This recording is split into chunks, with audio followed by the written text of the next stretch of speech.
Malaysian Airlines jet flying from Amsterdam to Kuala. 298 passengers and launcher used to shoot down the aircraft. Russian military unit. Deny, deny, deny, even in the face of extremely compelling.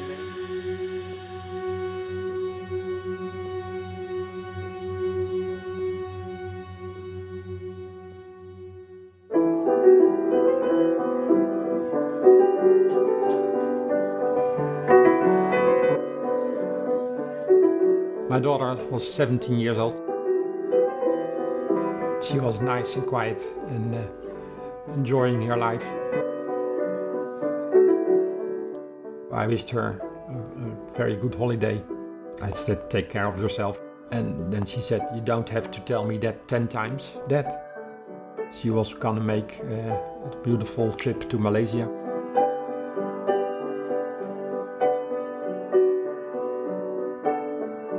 On July 17, 2014, Malaysian Airlines flight MH17, flying from Amsterdam to Kuala Lumpur, was shot down over Ukraine. Almost 300 passengers were killed. 196 were Dutch. Immediately I saw there was only one plane flying from Amsterdam to Kuala Lumpur, and that was their plane. So then the breathing stopped and the floor was gone. There were 30 casualties, but the next hour 60 and next 80. So, but the whole plane was of course gone.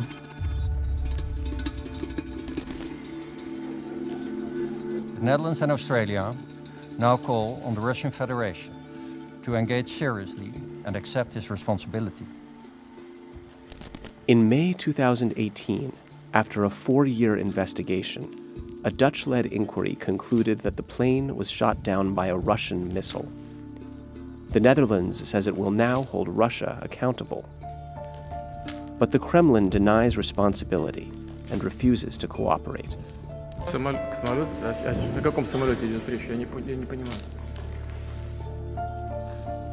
Russians deny everything. That makes it very difficult, and then they hope the world forgets and is not interested in the truth. Now we are very much interested in the truth. Does it bring back our families? No, it doesn't, but it shows that the rest of the world doesn't accept it. In international law, it is very hard to get jurisdiction of an international court, and we don't really know what the Netherlands will choose of its options. The Hague is the global capital of international justice, and if there's one country that truly believes in international law, it's the Netherlands. Behind me is the International Court of Justice, also known as the World Court. So you would think that the Netherlands would seek justice for the downing of MH17 by taking Russia to court, but it's not that simple. The International Court of Justice in the Peace Palace in The Hague adjudicates disputes between states.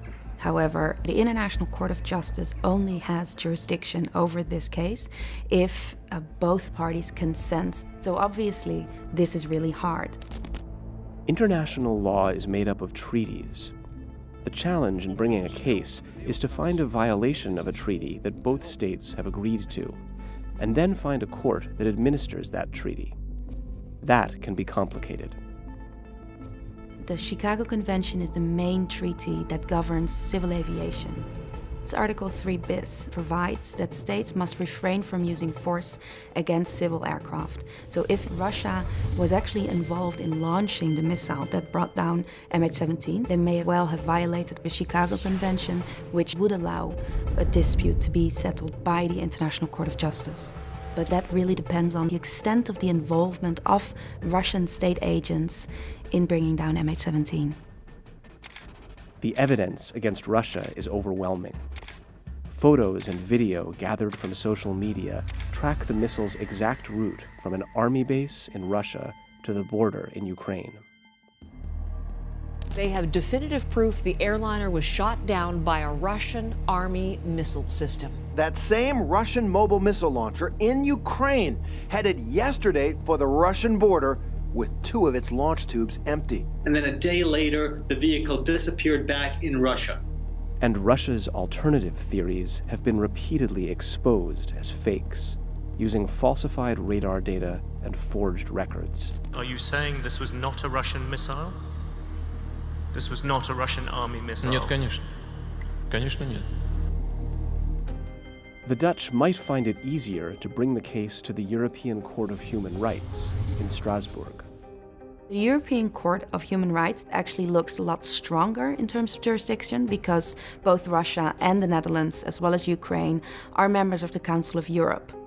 Article 2 of the European Convention of Human Rights provides for the right to life, and that entails that Russia cannot be involved in bringing down a civilian aircraft. The obligations of Russia under this convention are not only more detailed, but also clearer, and therefore maybe easier to uphold in a court of law. Though a successful prosecution of Russia in any court will not guarantee action. The court's decisions are binding, but if states refuse to act on them, there is very little in international law that we can do about it. We do not have an international army or police force that can then enter Russia in order to make them pay. That's holding Russia as a country to account. But what about prosecuting the individuals who fired the missile? That would be a criminal matter, and the International Criminal Court is also here in The Hague. It does have jurisdiction because Ukraine invited it onto its territory, and it prosecutes individuals, but only when the countries involved are unwilling to, and the Dutch say they want to take this case. With MH17, it is very likely that individuals will not be extradited by Russia. A big benefit in the Dutch system is that it allows for in absentia prosecutions, which means that under certain criteria, it's possible to prosecute people even if they are not in custody. But the Netherlands would have to prove exactly which officers were there and who did what. And the Russians are not telling.